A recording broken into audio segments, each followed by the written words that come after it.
Hello student, आज का editorial का टॉपिक है making this Israeli Palestinian war the last. इसको आप कनेक्ट कर पाएंगे जीएस टू इंटरनेशनल रिलेशन से। टॉपिक है important international institutions, agencies and फोरा, देयर स्ट्रक्चर, मैंडेट। इससे आज का एडिटोरियल के एनालिसिस को आप कनेक्ट कर पाएंगे। बेसिकली आज का एडिटोरियल रिवॉल्व करेगा around Israel and Palestine war अभी जो चल रहा है, और इसे कैसे आखिरी वॉर की तरह बनाएं ताकि आगे फ्यूचर में कोई इस तरीके का वॉर नहीं हो, और क्या सोल्यूशन दें गाजा के लिए, और ताकि वो लोग भी सही से पीसफुली रह पाएं और इजराइल में भी कोई दिक्कत नहीं आए। और इसमें यूनाइटेड नेशन का क्या कंट्रीब्यूशन रहेगा, पहले भी क्या कंट्रीब्यूशन रहा है, उसके ही अराउंड आज का एडिटोरियल रिवॉल्व करेगा। आते हैं आज के एडिटोरियल के एनालिसिस पर। इजराइल हमस वॉर, सारे ही वॉर एंड होते हैं, खत्म हो जाते हैं, वैसे ही इजराइल और हमस वॉर भी खत्म हो जाएगा, लेकिन कब और कैसे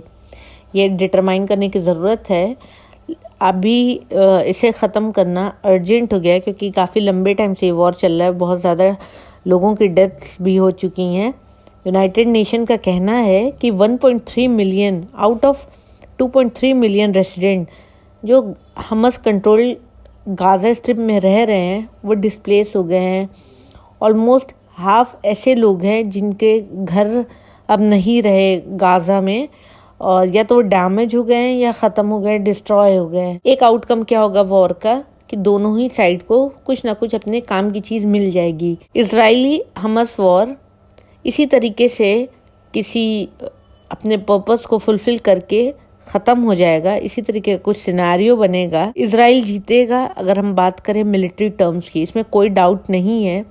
लेकिन हमस जीत सकता है अगर अरब पॉपुलेशन बढ़ जाए हर तरफ और सपोर्ट करे, स्पेशली ऑक्यूपाइड वेस्ट बैंक में। पैलेस्टाइन अथॉरिटी की हम बात करें तो वो रूल कर रही हैं लास्ट 30 ईयर से, और ये वाइडली अनपॉपुलर और करप्ट हैं। पैलेस्टाइन अथॉरिटी प्रेसिडेंट अब्बास सबसे ज्यादा अब तक के मॉडरेट पैलेस्टाइन लीडर हैं जिन्हें इजराइल होप कर रहा था, और वो भी फेल है किसी भी एक ऐसा स्टेप लेने में जो प्रोग्रेस करे towards objective of establishing a Palestinian state in the West Bank.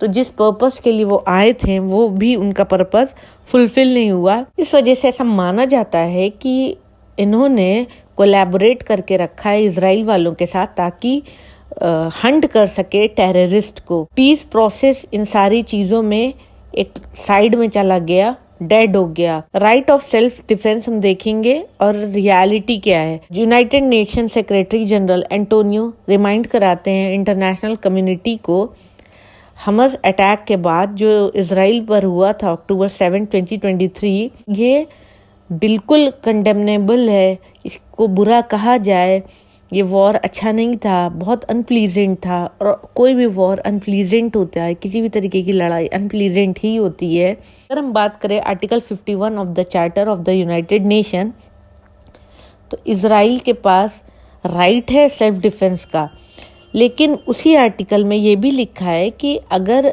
Self defence का एक्ट अगर आपने कर दिया तो स्टेट कंसर्न जो है वो रिपोर्ट करे अपने सारे एक्शन को United nation security council UNSC को। लेकिन इस तरीके की चीजें हुई नहीं है। किसी भी केस में सेल्फ डिफेंस ऑथराइज नहीं होता है कि वो डिसप्रोपोर्शनेट या इनडिस्क्रिमिनेट यूज करे फोर्स अपनी अगेंस्ट सिविलियन के। ऐसा रिपोर्ट किया गया है कि गाजा का जो रेट ऑफ डेथ है ड्यूरिंग इजराइल असॉल्ट, रिपोर्ट के हिसाब से गाजा का जो रेट ऑफ डेथ है इजराइल के अटैक करने के बाद इस सेंचुरी में पूरे इस तरीके का बहुत कम इंसिडेंट हुआ है। 15,000 मेजॉरिटी जिसमें विमेन और चिल्ड्रन थी, ऐसे इन लोगों की ऑलमोस्ट 50,000 जिसमें मेजॉरिटी विमेन और चिल्ड्रन की थी, उनकी डेथ हुई है। और ये क्लियर होता है इससे कि जो प्रिवेलिंग कस्टमरी लॉ है सेल्फ डिफेंस, तो उसके बियॉन्ड चला गया, जैसा इजराइल ने अभी किया है गाजा के साथ।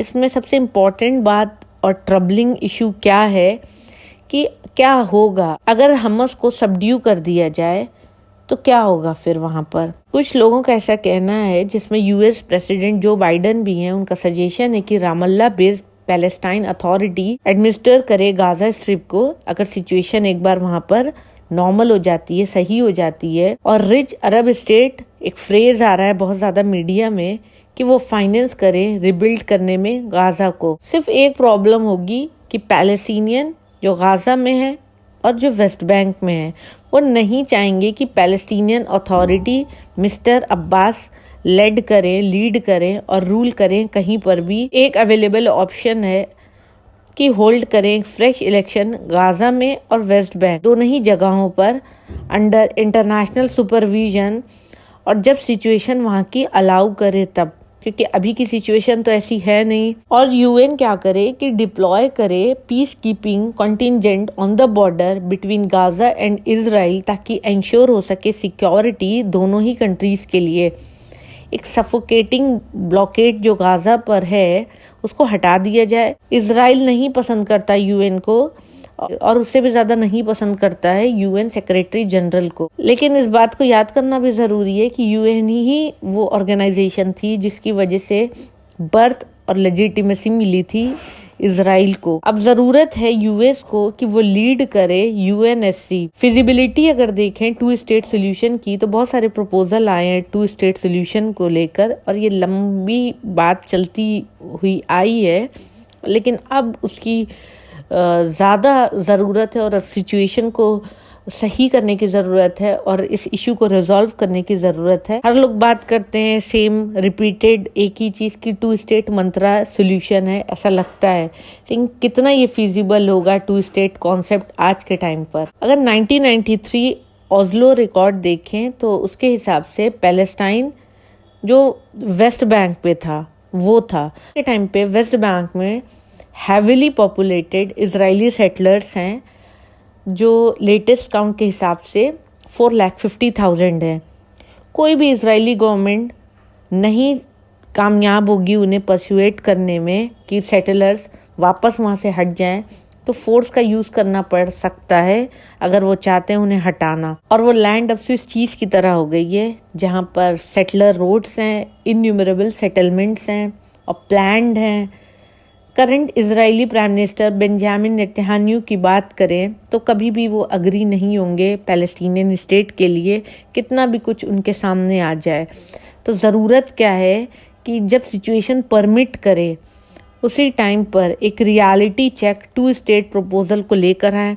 क्या फीजिबल हो सकता है उसे सोचें, क्या फीजिबल नहीं हो सकता है उसे देखें। पेनफुल कंसेशन की ज़रूरत पड़ सकती है, including land swap, monitoring mechanism establish करने की ज़रूरत है। दोनों ही साइड पर अपने कमिटमेंट जो भी वो लोग दें उसे पूरा करें, और ये एक लास्टिंग सोल्यूशन होगा इजराइल के लिए कि वो वैकेट करे अपनी ऑक्यूपेशन वेस्ट बैंक से और एक वायबल पैलेस्टीनियन स्टेट को इमर्ज करने दे। अगर इंश्योर करना है कि इजराइल की legitimate concern for the safety of its people, तो न्यू स्टेट को डीमिलिटराइज करने की ज़रूरत है। लेकिन और भी मेजर सोच सकते हैं ताकि एश्योरेंस हो पाए इजराइल की सेफ्टी का भी। इजराइल नेबरिंग अरब स्टेट को भी इंगेज होना चाहिए इन सारे प्रोसेस में। अब्राहम अकॉर्ड प्रोवाइड करता है फाउंडेशन। अगर Israel vision of living in harmony सोचता है इस रीजन में जहाँ पर अरब नेबर्स हैं उसके, तो यही सिर्फ एक तरीका है कि शांति और सुख से रहे, साथ में हार्मनी बना कर रहें। अगर ऐसा हो जाएगा तो ईरान भी अपना इंटरेस्ट लूज कर देगा, कोई उसके पास रीज़न नहीं होगा एंटी इजराइल टायरेट्स बनाने का।